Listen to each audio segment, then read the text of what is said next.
ব্যানার্জি, তুমি কত টাকায় বিক্রি হও? তুমি কত টাকায় বিক্রি হও? তো তোমার লাখ 10 লাখ টাকা কেন? তুমি কেয়া শেঠকে দিয়ে মুখে পুলটিস মারো, সেই জন্যে মেকআপ করো, মেকআপ করে বেরো।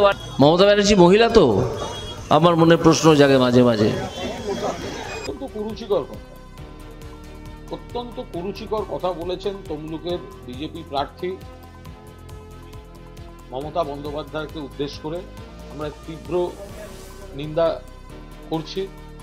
আমরা তো উল্টে জিজ্ঞাসা করতে পারি যে আদালতের কোনো বিচারপতি তাকে যখন চাকরি ছেড়ে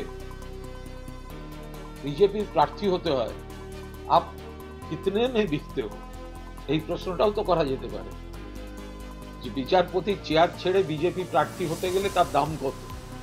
आप कितने में बिकते हो सर?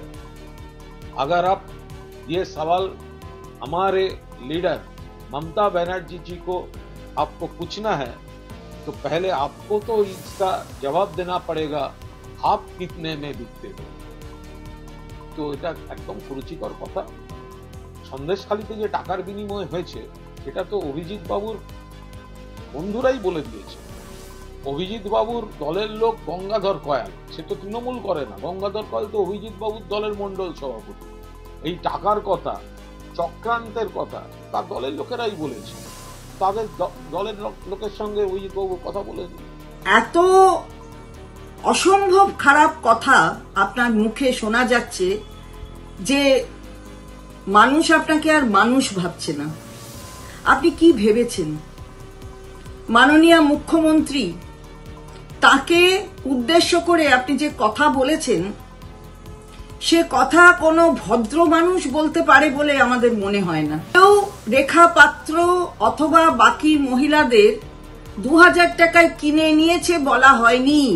তাদের দর 2000 টাকা বলার মতন অসভ্য এরম চরিত্র আমাদের কারুর নয়। রাজনৈতিক স্বার্থে সন্দেশখালীর মা বোনেদের মাত্র 2000 টাকার বিনিময়ে তাদের ইজ্জত নিয়ে খেলা করা হয়, তাদের বিরুদ্ধে মিথ্যা ধর্ষণের অভিযোগ করা হয়।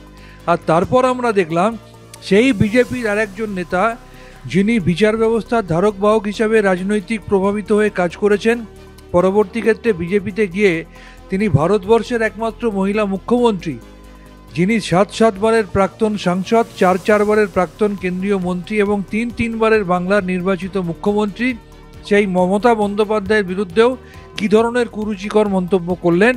এটা প্রমাণ করে যে এটাই মোদির গ্যারান্টি যে মোদির আমলে নারীদের সম্মান ভুলুণ্ঠিত হবে। এটাই মোদির গ্যারান্টি